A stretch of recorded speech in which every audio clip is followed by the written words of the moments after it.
Environ 8 millions d'habitants de la planète Terre ont appris la terrible nouvelle en même temps. Certains l'ont su par la télé, d'autres en regardant leur téléphone ou pendant qu'ils écoutaient de la musique. Certains l'ont appris en rêve. Une voix a annoncé ce discours dans toutes les langues pour que tout le monde comprenne. J'ai une bonne et une mauvaise nouvelle. Commençons par la mauvaise. Vous êtes tous des personnages d'une vidéo YouTube dans laquelle votre planète fait face à la cassure de la Lune en 2 morceaux. Pour les spectateurs, il s'agit d'un scénario, mais pour vous, c'est la réalité. La bonne nouvelle, c'est que... il n'y a pas de bonne nouvelle. Mais ne vous inquiétez pas, l'apocalypse n'est pas prévu. Ou juste un peu. Bonne journée. Au départ, toute la population panique. Quelques jours plus tard, le calme revient peu à peu.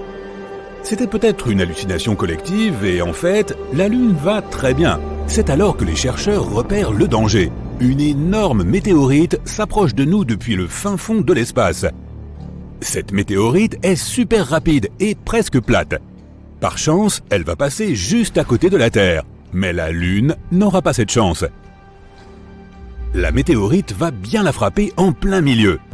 Voilà, la météorite a divisé la Lune en 2, elle est passée à côté de notre planète et elle repart dans l'espace. Les gens ne peuvent pas détourner leur regard du ciel. La Lune est parfaitement coupée en 2. C'était rapide et indolore. Mais qu'est-ce qu'on va faire maintenant? Est-ce que la Terre va survivre?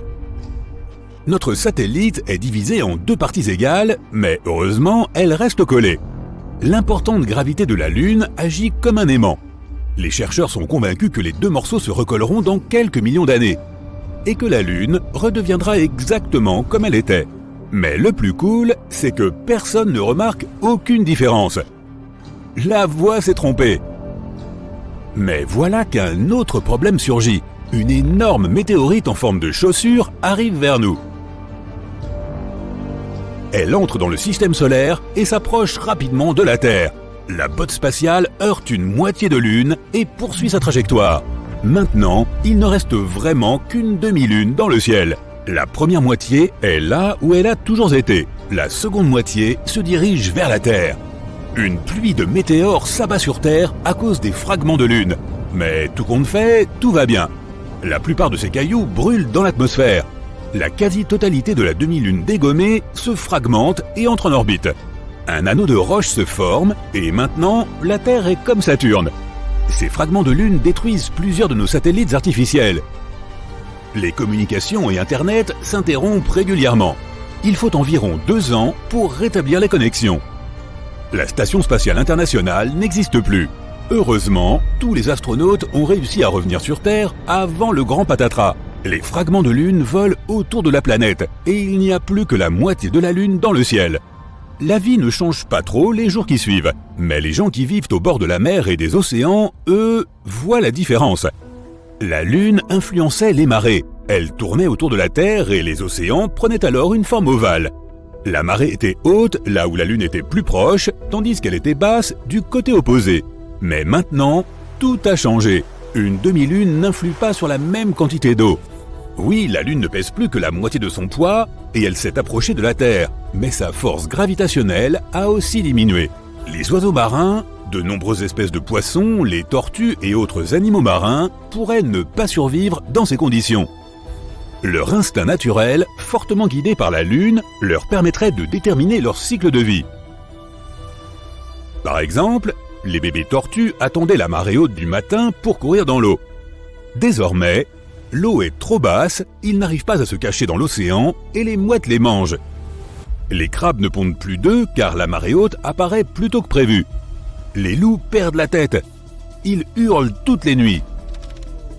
La faune ne comprend plus ce qui se passe. Le corps humain aussi doit faire face à quelques conséquences. Beaucoup de gens ont des problèmes de tension artérielle et de maux de tête. Cette demi-lune modifie tout l'écosystème de la planète. Il faudra plusieurs dizaines, voire plusieurs centaines d'années. Quelques semaines plus tard, les gens remarquent que les journées sont de plus en plus courtes. La Lune a toujours ralenti la rotation de la Terre, de sorte que les journées duraient 24 heures. La Terre tourne plus vite maintenant. Le jour et la nuit se suivent plus rapidement que d'habitude. La vitesse de rotation de la Terre a augmenté et les journées ne durent plus que 15 heures. Les gens souffrent d'insomnie ou dorment trop. Il faut du temps pour que le corps s'habitue. Les horaires de travail changent partout dans le monde. Avant, on arrivait au bureau à 9 heures et on partait à 6 heures. Maintenant, les gens arrivent à 7 heures et partent à 2 heures. Il y a moins de temps pour dormir et tout le monde souffre de cette situation. Le progrès ralentit à cause des journées de travail très brèves. Les technologies du futur ont pris 20 à 30 ans de retard. La rémunération horaire n'a pas changé. Les salariés sont moins payés puisqu'ils travaillent moins d'heures.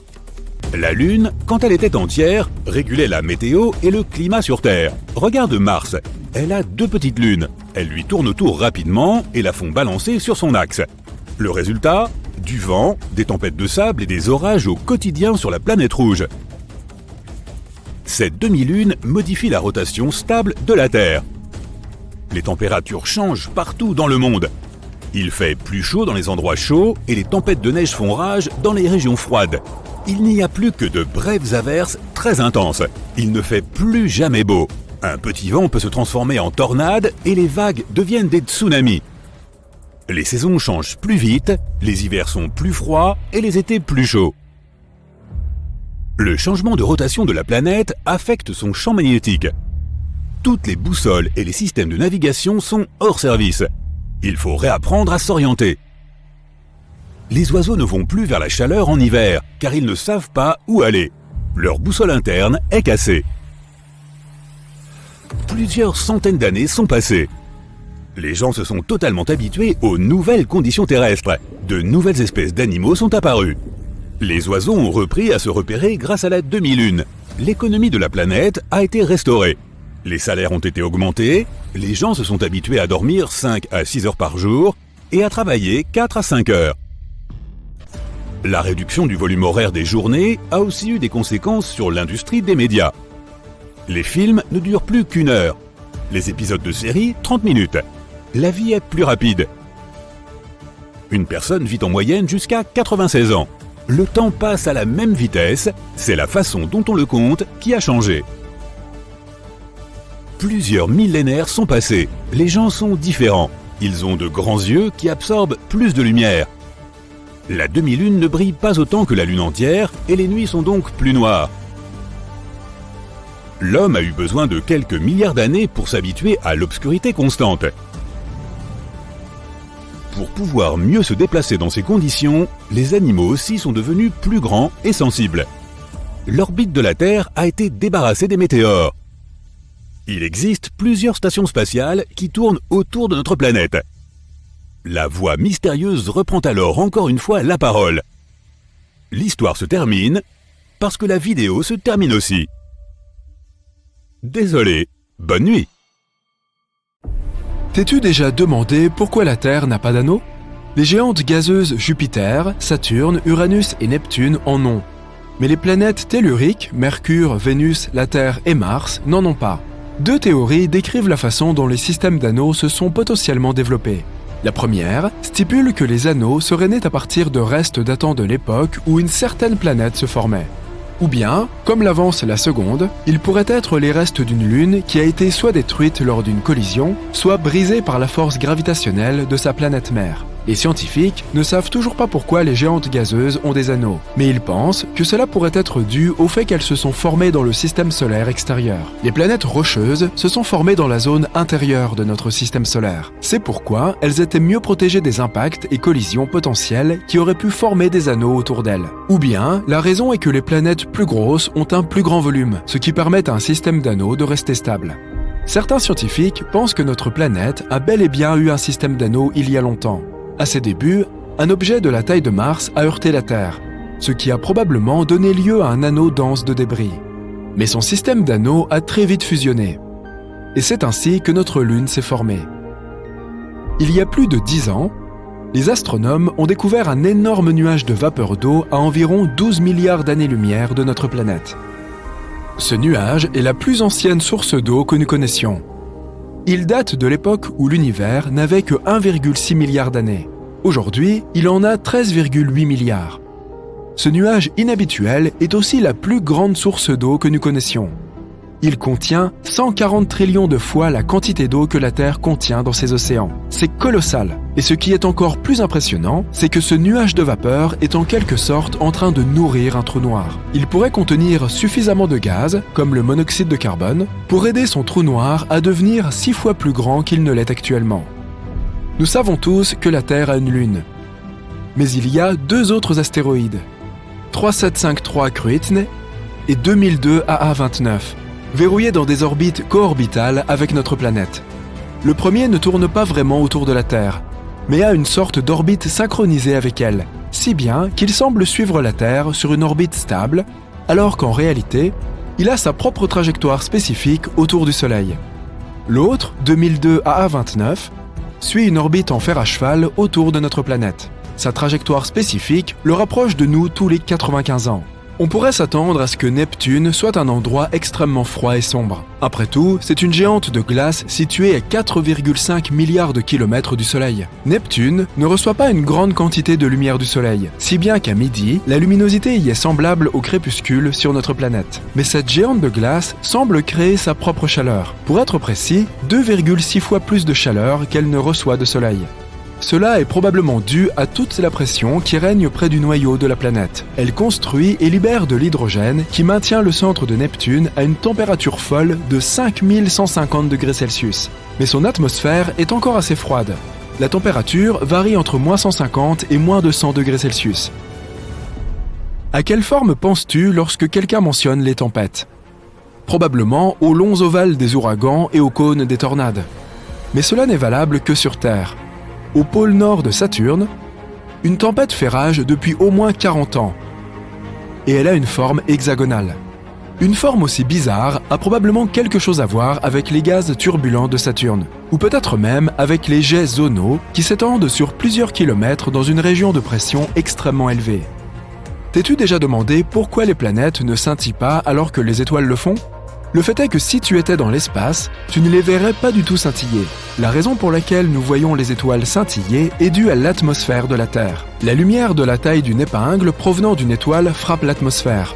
L'atmosphère la réfracte ensuite, ce qui envoie la lumière en zigzag. C'est ce que nous percevons comme le scintillement. Les planètes nous paraissent bien plus grosses que de simples têtes d'épingle. Et oui, leur lumière fait aussi des zigzags après avoir heurté l'atmosphère. Mais ces mouvements s'annulent mutuellement. C'est pourquoi nous ne voyons pas de scintillement, mais seulement une lueur régulière. Dans certaines régions, tu peux ressentir de grands changements de température. Par exemple, dans le Montana, où en une seule journée, les températures sont passées de moins 48 à 7 degrés Celsius. Cela semble beaucoup, mais c'est insignifiant comparé à Mercure, où les températures ont tendance à varier de plus de 600 degrés Celsius en une seule journée. Elles commencent à moins 170 degrés la nuit et montent à 430 degrés Celsius pendant la journée. Imagine la valise que tu devrais préparer pour une seule visite de 24 heures sur Mercure. Pourquoi l'atmosphère de notre planète natale ne s'évapore-t-elle pas pour disparaître dans le vide de l'espace ? Même si nous ne pouvons pas les voir, les molécules de gaz et de vapeur dont notre atmosphère est composée ont toute une masse. En tant que telles, toutes ces molécules subissent l'attraction gravitationnelle de la Terre, tout comme nous. Elles pourraient s'échapper, c'est vrai, si elles avaient assez d'énergie. Par exemple, si notre planète était plus proche du Soleil, l'atmosphère serait plus chaude et ces molécules pourraient s'échapper plus facilement. Mais la Terre, heureusement, est juste à la bonne distance du Soleil et elle a exactement assez de masse pour que son atmosphère reste au même endroit. Quand tu penses au volcan, tu imagines probablement de la lave chaude et fondue qui en sort. Du moins, c'est comme ça que ça fonctionne sur Terre. Dans l'espace, les volcans peuvent cracher du méthane, de l'eau ou même de l'ammoniac. Là-haut, un volcan peut aussi cracher des matériaux spécifiques qui gèlent lorsqu'ils entrent en éruption. Il se transforme alors en vapeur gelée et en une sorte de neige volcanique. C'est un phénomène courant sur les lunes de Jupiter, Europe et Io, ainsi que sur Pluton et sur Titan, la lune de Saturne. On les appelle les cryovolcans, et Io en abrite des spécimens extrêmement actifs. Là-bas, tu verras des centaines de cheminées avec des panaches de vapeur gelée qui s'étendent sur environ 400 km. Et les véhicules de la NASA ont même capturé certaines éruptions en temps réel. Boum! Planètes, lunes, astéroïdes, comètes, étoiles, tous ces objets peuvent entrer en collision. Et les galaxies aussi. Notre galaxie, la Voie lactée, est à 2,5 millions d'années-lumière d'Andromède. notre plus proche voisine galactique. Les astronomes pensent que la Voie lactée est sur une trajectoire de collision qui détruira les deux galaxies dans un avenir lointain. Ou du moins, les galaxies telles que nous les connaissons. Elles se rapprochent de plus en plus vite l'une de l'autre à un rythme effréné, 402 000 km/h. Ce sera chaotique et de nombreuses planètes et étoiles ne survivront pas à la collision. Finalement, ces deux entités massives fusionneront et se transformeront en une galaxie complètement nouvelle et méconnaissable. Mais ne t'inquiète pas, les scientifiques pensent que cela ne devrait pas se produire avant 4 milliards d'années. Si tu veux fusionner deux morceaux de métal, tu sais déjà que la seule façon de le faire est d'appliquer de la chaleur pour que ces morceaux atteignent leur point de fusion. Dans l'espace, tu n'as pas besoin de chaleur pour faire une telle chose, ni d'aucune action particulière d'ailleurs. On appelle cela la soudure à froid, et un tel phénomène se produit lorsque tu fais glisser les pièces de métal les unes sur les autres. Dans ce cas, elles usent leur couche d'oxyde protectrice. Sur Terre, ces couches les empêchent de fusionner, mais dans l'espace, ce type de protection disparaît. C'est pourquoi les électrons d'un morceau de métal coulent simplement dans l'autre morceau. Et voilà, ils ne font plus qu'un sans aucun effort. Les scientifiques ont longtemps pensé que la Terre était la seule planète de notre système solaire où une activité tectonique était en cours. Une activité tectonique signifie que les plaques sous la croûte terrestre sont en mouvement. Ce processus libère de la chaleur qui déforme ensuite la surface de la Terre et entraîne son rétrécissement. Mais nous savons maintenant que cela se produit aussi sur d'autres planètes. Mercure rétrécit aussi, et les scientifiques l'ont découvert en 2016 lorsque la sonde spatiale Messenger a tourné autour de la planète et a renvoyé des données importantes. Elle a révélé qu'il y avait des reliefs semblables à des falaises, connus sous le nom de cicatrices de faille, à la surface de Mercure. Comme ces reliefs sont relativement petits, ils ne se sont probablement pas formés il y a si longtemps. Cela signifie que Mercure se contracte toujours, même 4,5 milliards d'années après la formation de notre système solaire. La grande tache rouge de Jupiter rétrécit aussi. C'est une énorme tempête qui fait rage à la surface de la planète. Elle est rougeâtre, de forme un peu ovale et large de plus de 16 000 km. Oui, c'est assez gros pour avaler la Terre. Et maintenant, elle rétrécit lentement mais sûrement depuis quelques siècles. La grande tache rouge n'est qu'une des nombreuses tempêtes à haute pression qui se produisent sur Jupiter en raison de tous les gaz qui s'y trouvent, ce qui fait de Jupiter une géante gazeuse. Mais ce n'est pas parce qu'elle rétrécit que la grande tache rouge va s'éteindre de sitôt. Elle est même en train de devenir plus haute. Il est normal que les planètes soient un peu inclinées sur le côté. Par exemple, la Terre est inclinée à un angle de 23 degrés. C'est pourquoi nous avons des saisons. C'est l'été, lorsque la partie du monde où tu te trouves penche plus près du Soleil. Et à l'inverse, c'est l'hiver quand tu t'en éloignes. Mais Uranus est plus inclinée que la normale. Elle repose à un angle de 98 degrés, ce qui a un effet énorme sur ces saisons. Chaque saison sur Uranus dure pas moins de 21 ans. Pense-y la prochaine fois que tu te plains que l'hiver dure trop longtemps. Ici sur Terre, nous évaluons nos trajets en minutes et en heures, voire en jours. Il faut 10 minutes pour aller à pied chez ton meilleur ami ou 15 minutes pour aller à ton café préféré. Mais dans l'espace, c'est différent. Il est vaste, ce qui signifie que nous mesurons l'écart qui nous sépare d'un certain point en années. Dans la plupart des cas, une telle distance s'exprime même en années-lumière. Si tu voulais un jour aller marcher sur la Lune, il te faudrait 9 ans pour parcourir les 380 000 km qui nous en séparent. Peut-être aimerais-tu faire un tour vers notre étoile voisine, Proxima Centauri. Si tu gardais le pied au plancher à une vitesse constante de 110 km/h, tu y arriverais en 356 milliards d'heures, soit environ 40,5 millions d'années. Au bout des 20 premiers millions d'années, tu te demanderas sans doute pourquoi tu as voulu y aller. Mars abrite la plus grande vallée que nous ayons découverte à ce jour, Valles Marineris. C'est un système assez impressionnant de canyons de 4000 km de long, soit 5 fois plus grand que le Grand Canyon. Les chercheurs l'ont repéré pour la première fois dans les années 70. Un banc de volcans situé de l'autre côté de la crête du canyon a probablement contribué à former cette vallée. Nous n'avons pas encore découvert de planète entièrement faite de diamants, mais sur certaines planètes, il pleut bien des pierres précieuses. Sur Jupiter et Saturne, les géantes gazeuses de notre système solaire, les tempêtes de foudre transforment le méthane abondant en suie, que nous connaissons aussi sous le nom de carbone. La suie tombe et se transforme en graphite. Le graphite se transforme ensuite en diamant d'un diamètre d'environ 1 cm. Mais avant de commencer à chercher comment réserver une excursion pour collecter des diamants, sache que ces diamants ne durent pas. Après avoir pénétré dans le noyau de la planète, ils fondent. As-tu déjà remarqué que lorsque tu observes les étoiles 2 nuits de suite à la même heure, mettons à 21h, elles restent au même endroit, mais pas la Lune? Il y a 2 raisons à cela. Premièrement, cela dépend de l'heure à laquelle tu fais tes observations. Par exemple, si tu la regardes un soir à 20h et le lendemain à 23h, tu verras la Lune à 2 endroits assez différents. Dans ce cas, même les étoiles auront des places différentes dans le ciel, puisque notre planète tourne. Comme tu le sais, il lui faut 24 heures pour faire un tour complet. Cela signifie que de notre point de vue, il semble que le ciel et tout ce qui se trouve là-haut se déplacent autour de nous une fois toutes les 24 heures. De la même manière, le Soleil change de position, se lève et se couche chaque jour. Donc si tu sors 2 nuits de suite à la même heure, dans la plupart des cas, tu devras attendre une demi-heure supplémentaire, voire plus, pour que la Lune retrouve la même position que la nuit précédente. Les étoiles sont pratiquement immobiles. On dirait qu'elles se déplacent, mais c'est seulement parce que la Terre tourne.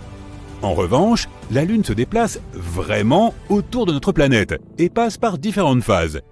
Par exemple, la nouvelle Lune est le moment où elle est complètement noire dans le ciel.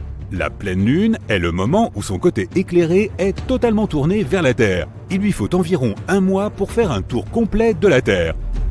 Pour ta collecte de diamants, tu aurais peut-être plus de chance sur cette planète située à 40 millions d'années-lumière de la Terre. Les scientifiques l'appelaient autrefois Super-Terre. Une Super-Terre est généralement une planète bien plus grande que la nôtre.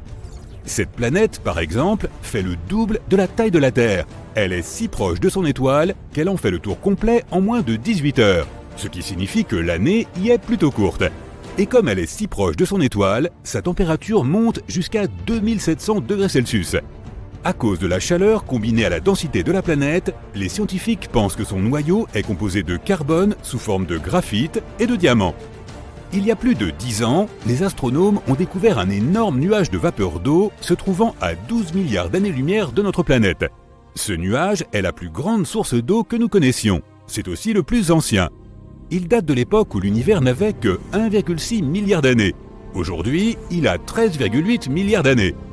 Et oui, si tu avais ouvert un compte épargne il y a 12 milliards d'années, avec les intérêts engrangés, tu aurais une jolie somme aujourd'hui. Mais les banques n'existaient pas à l'époque.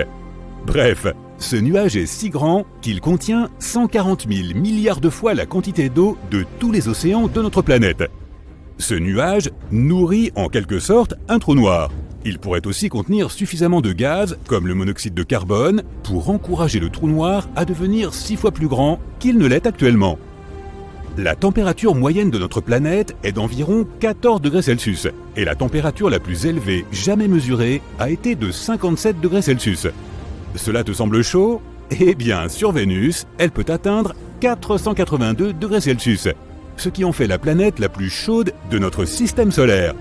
Mais ce n'est pas assez chaud pour faire fondre de l'acier. Il faudrait qu'elle soit plus élevée de 1400 degrés Celsius pour y parvenir.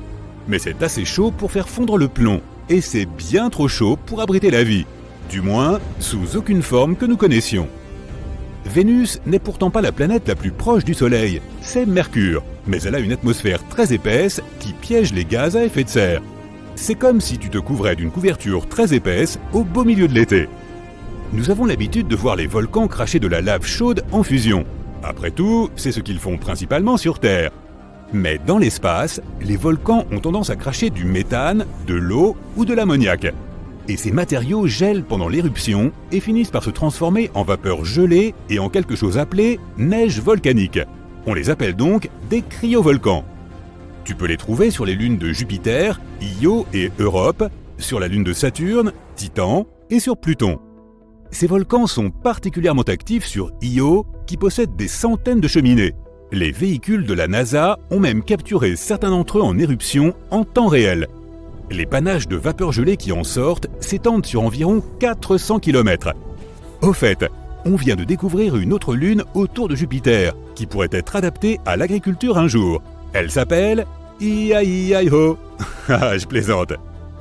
Qu'arrive-t-il exactement à la lumière après qu'elle ait disparu à l'intérieur d'un trou noir? Le photon est une particule de lumière. L'horizon des événements est la limite d'un trou noir. Lorsqu'un élément, mettons un photon, passe cette limite, il ne peut plus s'échapper. Mais cela ne signifie pas que le trou noir l'a détruit.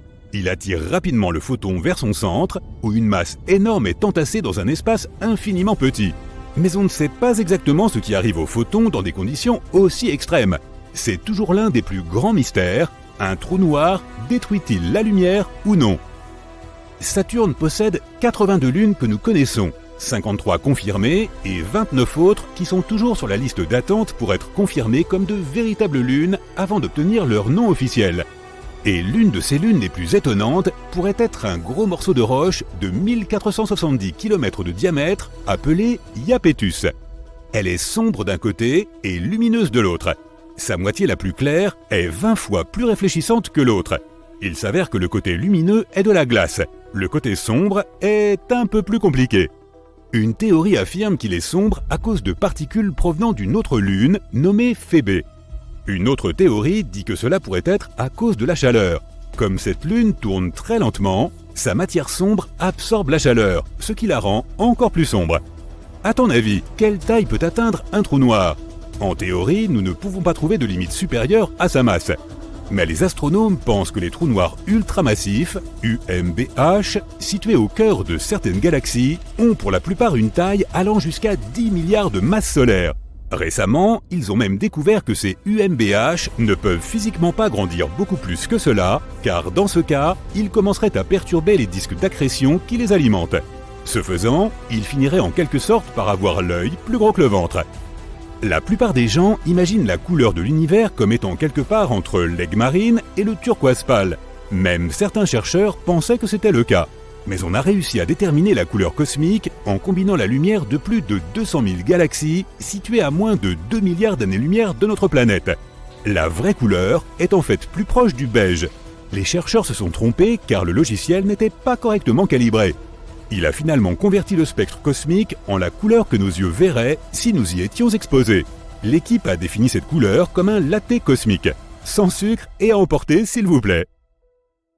Tu cours dans un vaste champ la nuit comme si quelque chose te poursuivait. La lumière de la pleine lune éclaire ton chemin et tu vois un cercle de lumière autour d'elle. Tu continues à courir à la recherche d'un abri sûr. Tu n'as pas peur des loups-garous qui ont la réputation d'apparaître lorsque la lune est pleine, mais cet endroit sera prochainement l'épicentre d'une grosse tempête. Ce cercle autour de la lune s'appelle un halo, et ce sont des cristaux de glace qui provoquent ce phénomène dans le ciel. Quand la lune est pleine, elle reflète beaucoup de rayons du soleil. Ces rayons se dirigent ensuite vers la surface de la Terre, mais ils courbent leur trajectoire et se divisent lorsqu'ils traversent des cristaux de glace hexagonaux. Il en résulte un halo de différentes couleurs, presque comme un arc-en-ciel. Le bord intérieur du halo est rouge et le bord extérieur est bleu. C'est magnifique, mais la présence de glace dans les nuages signifie que cette glace va bientôt se transformer en eau et commencer à tomber sur le sol. Et cette pluie sera si forte que tu ferais mieux d'être préparé et de trouver un abri. Si le temps est assez chaud et que les nuages sont plus proches du sol, tu pourrais voir un phénomène similaire, une couronne. Elle est beaucoup plus petite qu'un halo, mais beaucoup plus colorée. Le disque blanc bleuté à l'intérieur devient rouge brunâtre à l'extérieur. Contrairement au halo, la couronne est constituée de gouttelettes d'eau. Plus ces gouttes sont petites, plus la couronne sera grande. Si les gouttelettes d'eau sont grosses, la couronne ressemblera à un point lumineux de la taille de la Lune elle-même. La couronne et le halo peuvent également se produire pendant la journée, lorsque le soleil brille. Mais assure-toi de porter des lunettes de soleil avant de jeter un simple coup d'œil, car la couronne est très lumineuse et très mauvaise pour tes yeux.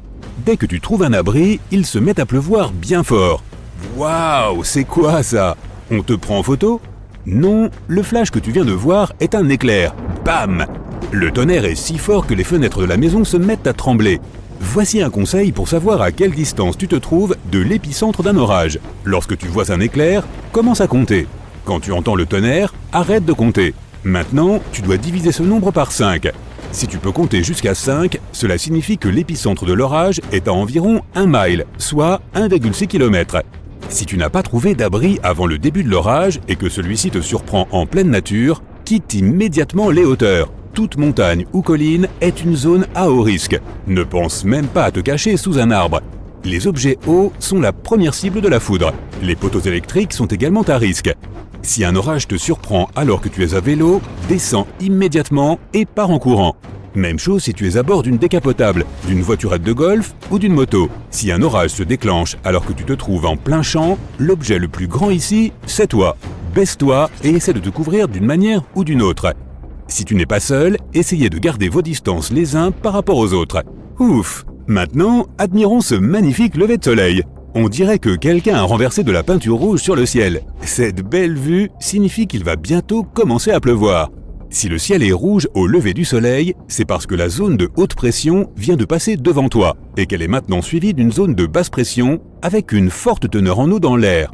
Alors prends un parapluie avec toi ou retourne dans ton lit bien douillet et reste au chaud. Souviens-toi du vieux dicton « rouge le matin, pluie en chemin ». Rouge le soir, espoir. Parfois, il est même possible de prédire la pluie en la sentant. C'est une question de molécules d'ozone.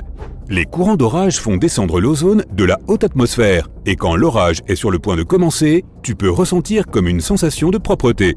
C'est comme si tu venais de laver le sol à l'eau claire. Ton odorat devient plus sensible avant qu'il ne commence à pleuvoir. Ce n'est pas à cause de ton nez, mais à cause de l'air plus humide. Les fleurs vaporisent leur parfum, et les molécules d'eau s'y collent, le diffusant beaucoup mieux. C'est pourquoi les mêmes fleurs ont un parfum différent selon que tu les sens à l'extérieur ou dans une serre fermée et humide. Les plantes peuvent également t'aider à prévoir les changements de temps. Si tu touches l'herbe le matin et qu'elle est humide, cela signifie que ce sera une belle journée. Cette eau matinale sur l'herbe est la rosée. Elle apparaît au moment le plus froid de la nuit. Un ciel dégagé permet à la terre de se refroidir un peu et les molécules de vapeur d'eau présentes dans l'air se transforment en liquide qui se déposent sur diverses surfaces. Regarde les feuilles sur les arbres de plus près. Parfois, elles sont à l'envers. Par exemple, les feuilles d'érable réagissent bien à l'augmentation de l'humidité avant la pluie. Leurs tiges deviennent très molles et le vent peut les retourner. Mais le meilleur indicateur est la pomme de pin. Les graines se trouvent à l'intérieur du cône, juste sous ses écailles. Le pin doit les garder aussi sèches que possible pour que le vent puisse transporter les graines au loin et que de nouveaux arbres puissent germer. Ainsi, lorsque le pin sent la pluie approcher, il donne l'ordre de fermer ses cônes. Les écailles se referment alors, protégeant les graines de l'eau. Et au lieu des présentateurs super ennuyeux des bulletins météo, tu peux suivre les animaux et les insectes. As-tu entendu le chant des grillons? Ce sera ton thermomètre pour aujourd'hui. Règle le minuteur sur 15 secondes et compte combien de fois les grillons gazouillent. Ajoute 37 à ce nombre et tu obtiens la valeur de la température extérieure en degrés Fahrenheit. Pour la passer en Celsius, sors la calculette et retire 32 au degré Fahrenheit. Multiplie ce chiffre par 5. Divise ensuite par 9 et tu as ta réponse en degrés Celsius. La température de l'air affecte directement le métabolisme du grillon. Il peut gazouiller plus ou moins vite selon qu'il fait plus ou moins chaud. Alors débarrasse-toi de ton thermomètre et trouve-toi un petit pote. Maintenant, si tu n'aimes pas les insectes, regarde vers le ciel pour voir les oiseaux. S'ils volent haut, c'est que la journée est claire et ensoleillée. Mais avant qu'il pleuve, la pression atmosphérique empêche les oiseaux de voler haut. Tu pourras peut-être les voir voler en nuées qui font du rase-motte, probablement à la recherche d'un abri. Donc, même si le ciel est dégagé, la pression atmosphérique t'indique que la pluie est sur le point d'arriver. Si tu vis près d'une rivière ou d'un lac, tu peux entendre les crapauds chanter, bien que tu ne puisses pas tout à fait comprendre ce qu'ils disent puisque c'est en langage crapaud. Ils sont particulièrement bruyants avant les fortes pluies. Les crapauds aiment généralement le temps humide, alors ils deviennent tout excités. La pluie est aussi le meilleur moment pour que les femelles pondent des œufs. C'est alors qu'elles crient à tue-tête à la recherche d'un beau parti. Aïe! Un moustique vient de te piquer. Si les moustiques sont particulièrement agressifs, tu ferais mieux de trouver rapidement un abri. Les insectes essaient simplement de manger davantage avant de ne plus pouvoir pendant la tempête. De plus, l'air chaud et humide nous fait transpirer davantage et nous devenons encore plus attirants pour les moustiques. Les insectes se rassemblent également en essaim avant un orage. Ils aiment l'humidité de l'air et commencent à tourner en rond dans une danse endiablée. Mais ensuite, ils disparaissent dans l'air. Cela signifie qu'il te reste 1 heure avant le début des fortes pluies. Pour prédire le temps qu'il fera le lendemain, tu dois observer les abeilles. S'il va pleuvoir le jour suivant, les abeilles feront des heures supplémentaires. Elles pollinisent activement les fleurs car elles savent qu'elles ne pourront pas quitter la ruche le lendemain à cause de la pluie. Les écureuils peuvent prédire le temps qu'il fera pendant toute la saison. Ils font généralement des réserves de nourriture pour les périodes froides. Et s'ils commencent à le faire tôt, l'hiver sera rude. Tu peux voir les écureuils courir partout à la recherche de glands. Ils les cachent dans le sol et courent pour trouver le prochain. Les écureuils oublient souvent où ils planquent leur nourriture. Ces glands se transforment en petites pousses, du coup on a beaucoup de nouveaux arbres, tout cela grâce aux écureuils.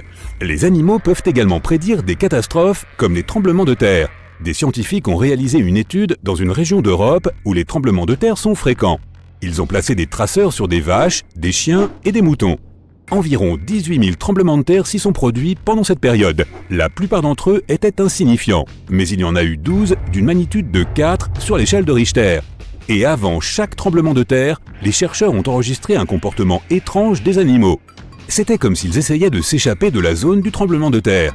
Les scientifiques pensent que les animaux peuvent sentir l'ionisation de l'air avant une catastrophe, grâce à leur fourrure. Leur odorat leur permet également de sentir le gaz. Celui-ci provient du fait qu'ils se déplacent dans les profondeurs du sous-sol et qu'ils tentent ensuite de trouver la sortie par de petites fissures à la surface. Les premières traces de ce comportement animal remontent à la Grèce antique. Des chats, des rats, des serpents et des mille-pattes ont quitté leur maison et se sont réfugiés en lieu sûr quelques jours avant qu'un important tremblement de terre ne frappe la Grèce. Certains poissons peuvent prédire le temps qu'il fera dans la zone. Si les requins traînent près du rivage, ils ne sont pas forcément à la recherche de nourriture. Ils se cachent peut-être d'une grosse tempête en mer. Le pire signe sur le littoral est quand toute l'eau commence à reculer brusquement. Tu peux voir tout le littoral et même les poissons et le corail qui restent sur la terre. Fuis immédiatement la zone, car cela signifie qu'une énorme vague de tsunami est sur le point d'arriver ici et va tout emporter sur son passage. Tu te réveilles un matin et tu regardes les nouvelles en prenant ton petit café. « Ils ont encore réussi! Sacrés scientifiques !» crie le présentateur du journal télévisé. Un rapport a été publié il y a quelques jours. La Lune s'éloigne de plus en plus de l'orbite de la Terre. Sa distance augmente de 5 cm par an.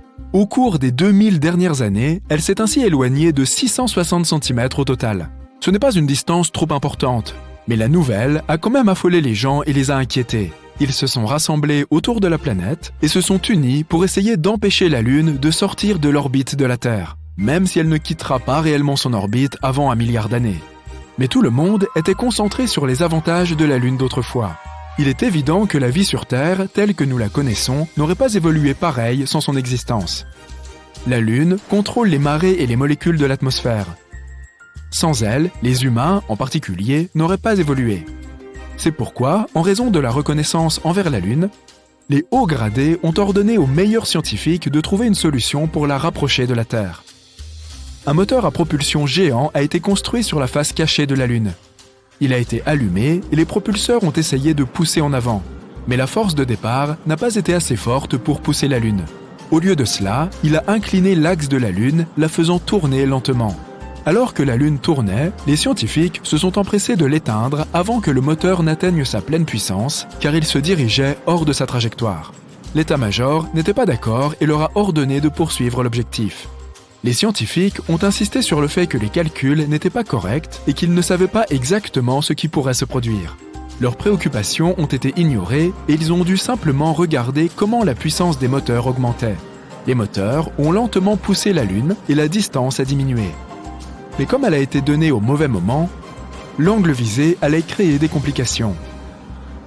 La poussée et la gravité de la Terre ont assuré que la Lune suive l'orbite à une distance réduite. Mais avec la combinaison de la poussée initiale sur un angle indirect, la Lune a été dirigée loin de la Terre et s'est rapidement éloignée de sa trajectoire sur le point de quitter complètement l'orbite. Alors que tu finis ton petit déjeuner et que tu éteins la télévision, tu sors pour regarder la Lune. Elle est bien au-dessus de toi et apparemment en bon état. Le présentateur du journal télévisé a sûrement exagéré. Tu te remets au travail. Les problèmes de la Lune ne sont plus qu'une question accessoire. Même si c'était vrai, comment cela pourrait-il affecter ta journée ? La matinée semble donc normale, un jour comme les autres au bureau en fin de compte. Pendant ta pause déjeuner, tu vas en ville et tu remarques en chemin que le vent se lève, devient plus fort et plus froid. Ça doit être une tempête qui approche. Tu vérifies rapidement l'état de la Lune. Elle semble plus petite, environ la moitié de la taille qu'elle avait ce matin. Mais c'est le milieu de la journée. Donc elle est censée être de cette taille, n'est-ce pas ? Après avoir terminé ton repas au restaurant, tu pars et constates qu'il fait plus sombre. Le vent est beaucoup plus fort qu'avant, mais il n'y a pas de nuages d'orage dans le ciel.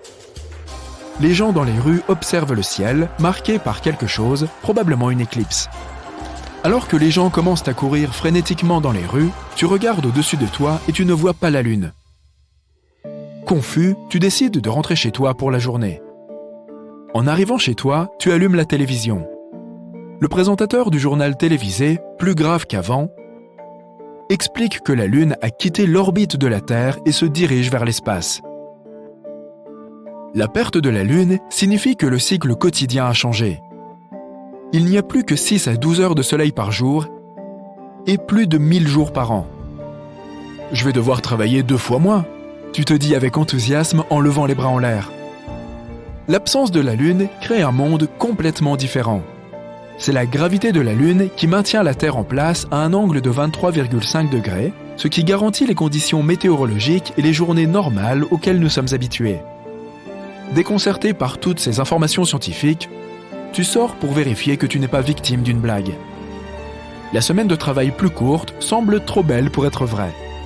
En regardant le ciel, tu remarques que les étoiles sont plus brillantes que jamais. Tu peux clairement voir les contours de la Voie lactée. Les étoiles sont bien plus nombreuses que dans ton souvenir et Vénus brille bien plus que toutes les autres. C'est un spectacle magnifique, mais tu ne sais pas si la clarté du ciel nocturne valait la peine de faire disparaître la Lune. Tu n'as jamais été intéressé par l'astronomie. Tu décides d'aller te coucher.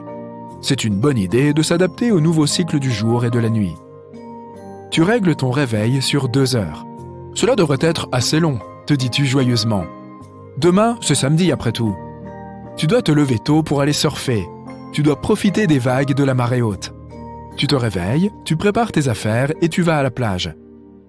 Les nouvelles à la radio expliquent comment la Terre est maintenant plus vulnérable aux astéroïdes sans la Lune.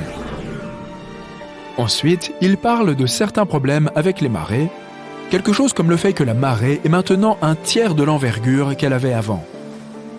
Tu ne sais pas comment cela peut affecter les vagues. Peut-être que cela signifie qu'elles seront plus grandes. Tu te gares sur la plage, tu prends ta planche et tu regardes vers l'endroit où les vagues sont censées être. Ça devrait être la marée haute, mais la mer est bizarrement beaucoup plus loin que d'habitude. Tu passes facilement sur la contrainte de devoir marcher vers l'eau. Après une longue marche pleine d'enthousiasme vers les vagues déchaînées, ton humeur change à mesure que tu t'approches et tu regardes bêtement les petites vagues. Bouleversé, tu rentres chez toi. En conduisant, tu écoutes les nouvelles et tu fais plus attention aux informations fournies. À la place des saisons structurées, il n'y a que des schémas météorologiques imprévisibles. Les vents sont plus rapides et plus forts, ce qui crée des tempêtes plus puissantes, mais à certains endroits, rien ne change. L'équateur n'est plus forcément toujours chaud. Les pôles ne sont pas constamment froids. Les profondeurs de l'eau diminuent. Les marées s'ajustent uniquement à la gravité du Soleil, réduite à 1/3 des profondeurs d'avant la Lune. Partout dans le monde, les mers changent d'altitude, rétrécissent au niveau des pôles et le volume d'eau autour de l'équateur se déplace. La Lune régule les marées et fournit les changements périodiques qui sont un élément clé pour aider à la vie sur Terre. Les formes de vie aquatique se déplacent vers les bas-fonds du monde entier. Les cycles de vie d'importantes formes de vie microbiennes ont été bouleversés. Tu ne pouvais pas imaginer que quelque chose d'aussi simple qu'un changement dans les marées pouvait être si important pour des milliards de formes de vie. L'eau et les précipitations, qui sont réparties sur toute la planète, ne peuvent plus assurer la subsistance là où elles le faisaient auparavant. Le climat est devenu plus extrême, plus chaud pendant de longues périodes et plus froid dans d'autres parties de la Terre. Au fil du temps, dans quelques milliers d'années, les déserts secs passeront à des périodes glaciaires. Ces changements intenses perturbent l'ordre naturel de toute chose pour la vie sur Terre.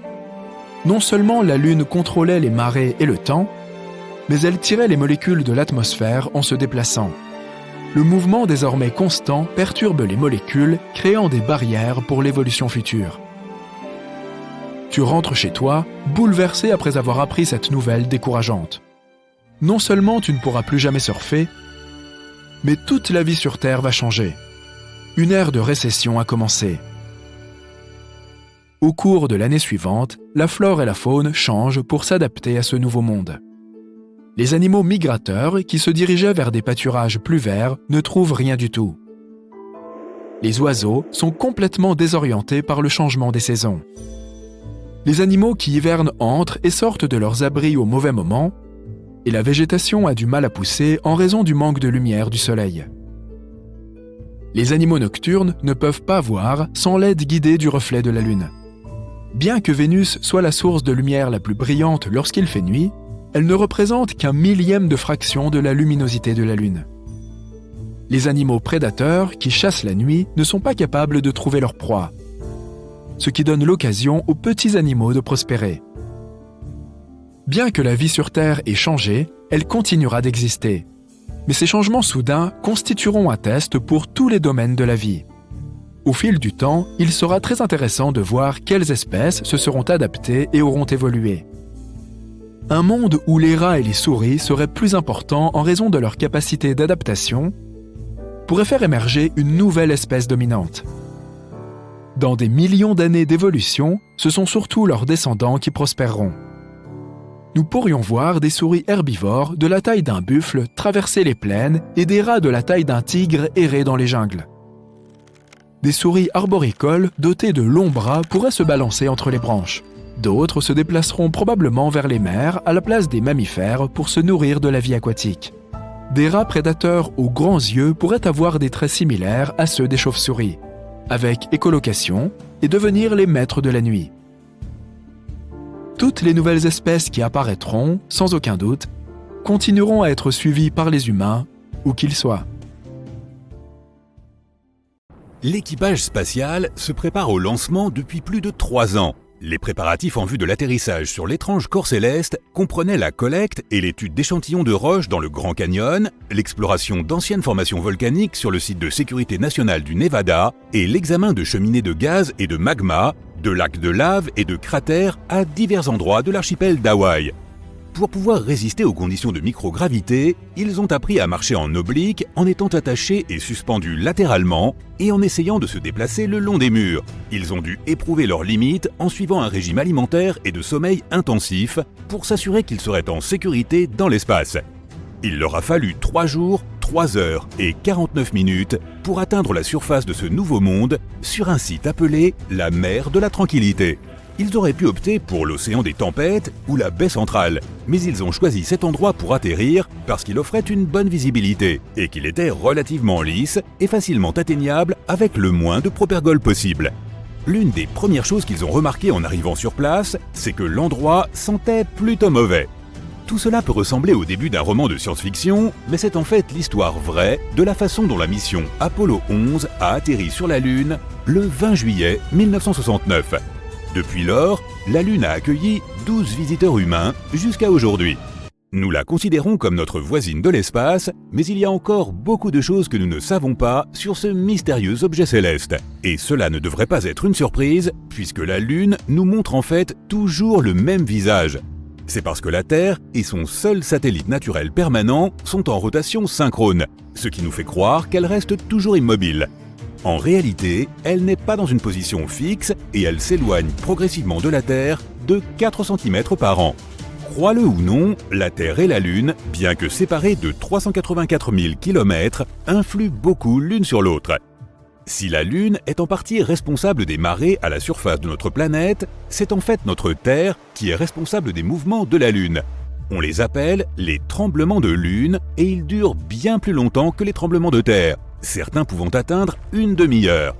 La Lune peut nous sembler parfaitement ronde par une chaude nuit d'été, mais elle est en réalité ovale. Cette forme de citron est due à la force gravitationnelle de la Terre. Notre Lune présente davantage que des empreintes de pas lorsqu'il s'agit de traces humaines. En 1969, les astronautes américains ont laissé de nombreux objets à la surface de notre satellite, comme 2 balles de golf, un dessin du célèbre artiste Andy Warhol et un message de la reine Elisabeth II. L'une des dernières personnes à avoir marché sur la Lune à ce jour, un astronaute nommé Eugène Cernan, a griffonné les initiales de sa fille sur la surface en 1972. Comme il semble qu'il n'y ait pas de vent ou tout autre type de météo là-bas, les lettres TDC pourraient y rester à tout jamais. Il est possible d'être allergique à la Lune. Harrison Jack Schmitt, un astronaute de la mission Apollo 17, a passé quelque temps dans une vallée de la mer de la Sérénité, puis est remonté dans le module lunaire de l'équipage, mais il y avait de la poussière de Lune sur lui. Au moment où il a retiré sa combinaison spatiale, il a eu les yeux rouges, des crises d'éternuement et d'autres réactions allergiques qui ont duré 2 heures. Comme elle est si proche de nous, nous avons établi que la Lune avait un fuseau horaire qui lui est propre. Nous l'appelons l'heure standard lunaire, mais elle ne correspond pas à l'heure sur Terre. Pour obtenir un équivalent, le calcul est un peu complexe, mais en termes simples, une année sur la Lune est divisée en 12 jours, chacun étant à peu près aussi long qu'un mois sur Terre. Chacun de ces jours a reçu le nom d'un astronaute différent qui a marché sur la Lune. La date de début de ce calendrier coïncide avec le moment où Neil Armstrong a marché sur la Lune. Ainsi, l'année lunaire 1, jour 1, a commencé le 21 juillet 1969 à 2h56 et 15 secondes en temps universel. Comme la Lune a une atmosphère très fine, elle a des températures assez extrêmes, aussi bien chaudes que froides. Elles peuvent aller jusqu'à 93 degrés Celsius, mais près des pôles, elles avoisinent plutôt les moins 240 degrés Celsius. D'aussi loin que l'on se souvienne, les humains ont essayé de retracer le lien entre notre satellite naturel et la Terre, émettant des hypothèses pour expliquer pourquoi l'existence de la Lune nous affecte autant. Au Moyen-Âge, les scientifiques et les philosophes pensaient que pendant une pleine lune, certaines personnes étaient plus susceptibles de souffrir de différents problèmes de santé. Parce qu'ils voyaient ce lien inexplicable avec la pleine lune, les personnes présentant ces symptômes étaient qualifiées de lunatiques, ou parfois encore plus littéralement, de malades de la Lune. Les humains ne sont pas les seules créatures vivant sur Terre qui soient affectées par les cycles lunaires. Les propriétaires de chiens sont 28% plus susceptibles d'emmener leur animal aux urgences vétérinaires pendant une pleine lune. Tu penses peut-être que c'est la raison pour laquelle les loups ont cette préférence pour hurler à la pleine lune, surtout dans la culture populaire. Mais les scientifiques n'ont pas pu prouver de lien entre le comportement des loups et les cycles lunaires, alors c'est peut-être tout simplement un mythe. Le plus grand cratère connu de notre système solaire se trouve aussi sur notre Lune et s'appelle le bassin pôle sud Aitken. Cette formation géante est située sur la face cachée de la Lune et mesure 2500 km de diamètre. L'un des nombreux éléments que nous n'avons pas encore totalement compris à propos de notre satellite, ce sont les éclairs de lumière inhabituels que l'on peut parfois voir à sa surface. Les scientifiques ont nommé ces éclairs phénomènes lunaires transitoires ou PLT en abrégé, et ils ont été observés dans le monde entier depuis des siècles. L'un des premiers exemples de PLT remonte à 1178, lorsque des moines de Canterbury ont affirmé avoir vu une torche enflammée à la surface de la Lune après le coucher du Soleil. Les PLT ne sont pas simplement des éclairs lumineux. Les rapports détaillent également d'autres événements inhabituels comme des brumes semblables à du gaz, des colorations rougeâtres, vertes, bleues ou violettes, ou même l'assombrissement de certains endroits sur la Lune. Est-ce que quelque chose d'étrange se passe avec notre satellite? Est-ce le début ou avons-nous seulement commencé à les remarquer avec les nouveaux équipements d'études de l'espace que nous avons aujourd'hui? Les scientifiques ont élaboré de nombreuses théories différentes pour essayer de comprendre ce qui peut être à l'origine de ces événements. Ces éclairs inhabituels sur la Lune pourraient être causés par n'importe quoi, des impacts météoriques à l'activité électrostatique. Il est difficile de trouver l'explication de chaque événement, car la plupart de ces épisodes ne sont attestés que par un seul observateur sur Terre ou depuis un seul endroit. Le fait qu'il y ait une activité sismique notable sur la Lune peut aussi expliquer pourquoi nous pouvons parfois voir des éclairs de lumière inhabituels à la surface de notre satellite. Lorsque la surface de la Lune bouge, cela peut provoquer l'éruption de différents gaz réfléchissant la lumière, ce qui peut expliquer ces développements lumineux. Certains scientifiques ont même suggéré qu'une activité géologique résiduelle pourrait également en être la cause. C'est d'autant plus surprenant que nous avons toujours considéré la Lune comme un monde sans vie. As-tu déjà remarqué que notre Lune peut changer de couleur? Il existe en fait de nombreuses explications scientifiques à cela. La Lune semble être d'un gris teinté de brun lorsqu'on la regarde depuis l'extérieur de l'atmosphère terrestre. Lorsqu'on la regarde depuis la surface de la Terre, la Lune semble changer de couleur en fonction de divers phénomènes. La Lune vue près de l'horizon sera très probablement jaune ou teintée de rouge. Une lune de couleur bleue, plus rare, indique que l'on regarde notre satellite à travers une atmosphère transportant de grandes particules de poussière. La Lune peut même apparaître violette à certains moments, mais la cause de cette teinte spécifique est encore sujette à débat. Le fait que nous ne sachions pas exactement quelle quantité d'eau il y a à la surface de la Lune n'est pas la principale raison pour laquelle nous ne nous installons pas déjà là-haut. Il semble que les radiations soient les principales responsables. Des études récentes ont montré que la surface de la Lune avait un taux de radiation 5 à 10 fois plus élevé que celui que tu subis lors d'un vol transatlantique. Cela signifie qu'il est 200 fois plus élevé que le taux à la surface de la Terre. Lors de futures explorations lunaires, comme le projet Artemis par exemple, les scientifiques doivent prendre cela en considération pour ne pas exposer les astronautes. Nommé d'après la déesse Artemis, sœur d'Apollon, ce programme vise non seulement à placer des astronautes sur la surface lunaire à l'avenir, mais aussi à y construire une sorte de colonie pour étudier la Lune dans des conditions sûres. Alors que le projet a débuté en 2017, la première mission prévue doit être lancée à l'été 2022, avec une durée estimée de 25 jours.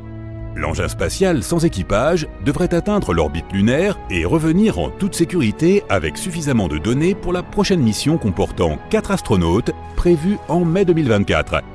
Artemis 3, 4 et 5 devraient être lancés respectivement en 2025, 2026 et 2027, chacun ayant une durée prévue d'environ 30 jours. Bon, j'abandonne officiellement l'espoir que la Lune soit faite de fromage. Ce n'est même pas du Gouda. Notre boule préférée, ou banane incurvée, ou moitié de pièces de monnaie selon la phase dans laquelle elle se trouve, est composée de différentes couches, tout comme la Terre. Et l'une de ces couches est le noyau interne. Il y a une vingtaine d'années, les scientifiques ont étudié la rotation de la Lune. À partir de leurs données, ils ont conclu qu'elle avait un noyau externe fluide. Mais le noyau interne était difficile à étudier. Ils ne savaient pas s'il était solide comme de la roche ou en fusion comme un liquide chaud. Mais tout est plus clair aujourd'hui. Les astronomes ont pu recueillir des données lors des différentes missions, notamment la mission Apollo, au cours de laquelle les astronautes sont allés collecter des informations importantes. Ils ont utilisé une technique spéciale afin d'obtenir des données sismiques. Cela consiste à étudier la façon dont les ondes sonores se déplacent dans les objets. Prends l'exemple des séismes sur notre planète. Lorsqu'un séisme se produit, il crée des ondes dans le sol. Les scientifiques peuvent détecter et analyser ces ondes pour en savoir plus sur notre planète. La même idée peut s'appliquer à d'autres objets de notre système solaire, les planètes ou, dans ce cas, la Lune. Lorsque des tremblements de terre ou de lune se produisent, ils génèrent des ondes sonores. En écoutant et en étudiant attentivement ces ondes, les scientifiques peuvent créer une carte détaillée de ce qui se trouve à l'intérieur de l'objet. Ils peuvent déterminer les différentes couches, leur composition et leur disposition. Pour examiner l'intérieur de la Lune, nous avons aussi utilisé ce qu'on appelle la télémétrie laser. Cette méthode permet de mesurer la distance entre la surface de la Terre et celle de la Lune. Et il s'est avéré que le noyau interne de notre satellite est une boule de fer dense et solide, tout comme celui de la Terre. Elle mesure environ 500 km de large, soit près de 15% de la taille de la Lune. Nous sommes également tombés sur des preuves qui confirment la théorie selon laquelle la couche située entre la surface et le noyau, appelée le manteau, s'est déplacée au fur et à mesure de l'évolution du satellite. Ce mouvement est ce qu'on appelle le renversement du manteau lunaire, et il explique pourquoi nous trouvons des éléments riches en fer à la surface de la Lune.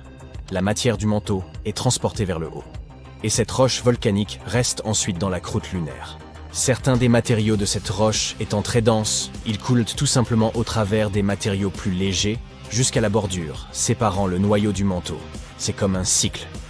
La matière du manteau remonte quand les volcans sont actifs, transportant des éléments riches en fer vers la surface, puis redescend. Il y a un autre mystère que les scientifiques ont essayé de résoudre.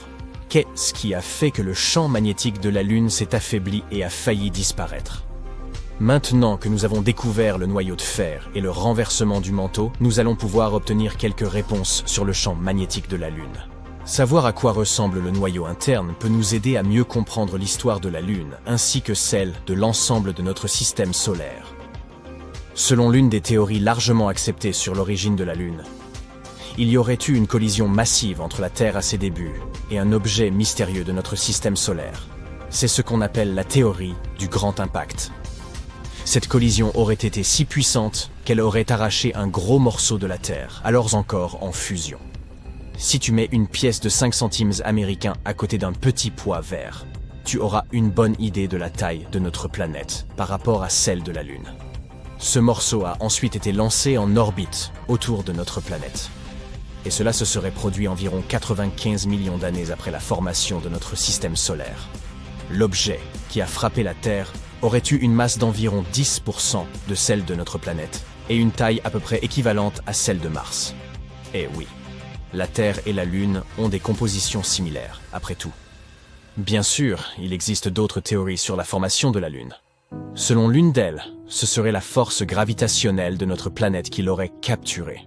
Cela signifie que la Lune ne faisait que passer par là lorsque, soudainement, elle a été attirée dans l'orbite de la Terre. Il existe même une hypothèse selon laquelle la Terre aurait volé la Lune à Vénus. Si c'est vrai, la Lune n'a pas à se plaindre. La vue est bien meilleure d'ici. Alors oui, la Lune et la Terre sont similaires en ce qui concerne les roches et certains minéraux. Mais la Lune n'a pas la même atmosphère que notre planète. Son atmosphère est fine et se compose de gaz bizarres, du potassium et du sodium par exemple. Ce qui est tout à fait différent des atmosphères de Mars, de Vénus ou de la Terre. Et il n'y a pas d'eau dans les roches lunaires. Mais cela ne veut pas dire qu'il n'y a pas d'eau du tout. Au XVIIe siècle, des astronomes ont vu de grandes taches sombres à la surface de la Lune. L'un de ces astronomes, Michael van Langeren, pensait que ces taches ressemblaient à des océans. Il les a donc appelées Maria, ce qui signifie « mer » en latin. D'autres astronomes ont également dressé des cartes de la Lune et ont aussi utilisé le terme de Maria pour décrire ces taches sombres. Par exemple, Mare Tranquillitatis se traduit par « mer de la tranquillité ». C'est là qu'Apollo 11 s'est posé. Mais il s'avère que ces taches sombres ne sont pas du tout des océans. Ce sont des plaines de lave durcies remontées à la surface il y a longtemps. Des éruptions volcaniques auraient laissé derrière elles ces zones lisses et plates qu'on appelle plaines de basalte. À la fin du XIXe siècle, un observateur, William Pickering, a examiné la Lune et découvert qu'elle n'avait pas d'atmosphère. Sans atmosphère, il n'y a pas de nuages ni d'air pour empêcher l'eau de s'évaporer. Les scientifiques pensaient donc que s'il y avait eu de l'eau sur la Lune, elle aurait disparu tout de suite. Ils pensaient que la Lune était totalement sèche. Mais en 1961, un physicien, Kenneth Watson, a eu une idée différente. Il a découvert qu'il pouvait y avoir de l'eau sur la Lune, dans des zones appelées cratères d'obscurité éternelle. Ce sont des endroits où le soleil ne brille jamais, et qui restent donc sombres en permanence. De la glace d'eau pourrait y exister parce qu'il y fait extrêmement froid. La glace ne s'évaporerait tout simplement pas. Mais quand les astronautes des missions Apollo se sont rendus sur la Lune, 1969-1972, ils ont ramené des échantillons de sol, et les scientifiques n'y ont trouvé aucune trace d'eau. Alors, tout le monde s'est remis à croire que la Lune était complètement sèche. Dans les années 90, la NASA a examiné ces cratères et a trouvé de fortes concentrations d'hydrogène, ce qui voulait dire qu'il pouvait y avoir de la glace sur les pôles. Ils n'en étaient pas sûrs, alors ils ont continué à creuser et, au bout d'un moment, ils ont trouvé de l'hydrogène à l'intérieur de minuscules perles de verre volcanique. Il n'y a pas de volcan actif sur la Lune aujourd'hui, ce qui signifie qu'il y avait sans doute de l'eau à l'époque où c'était le cas, il y a très longtemps. Et il se peut même qu'il y en ait eu beaucoup au tout début de l'existence de la Lune.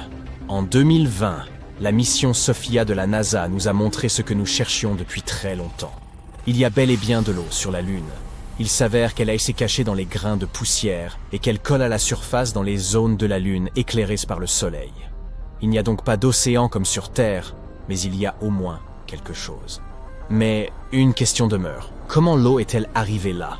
Il semble que la Lune ait connu quelques déboires lors de sa formation, comme sans doute la plupart des planètes et des lunes de notre système solaire.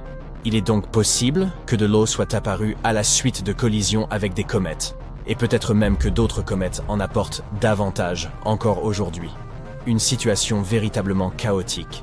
Des micrométéorites glacées entrent en collision avec la surface de la Lune, et la poussière crée un désordre encore plus grand en interagissant avec les vents solaires. Nous espérons en apprendre plus à ce sujet, car, comme nous le savons, qui dit eau, dit aussi inévitablement vie. C'est pourquoi nous voulons en savoir davantage, notamment sur toute cette glace cachée dans les cratères de la Lune. Elle pourra peut-être nous apprendre quelque chose sur la façon dont la vie s'est développée ici. Les comètes nous ont peut-être apporté tous les éléments nécessaires, et certains de ces mêmes éléments sont peut-être aussi coincés dans la glace de la Lune.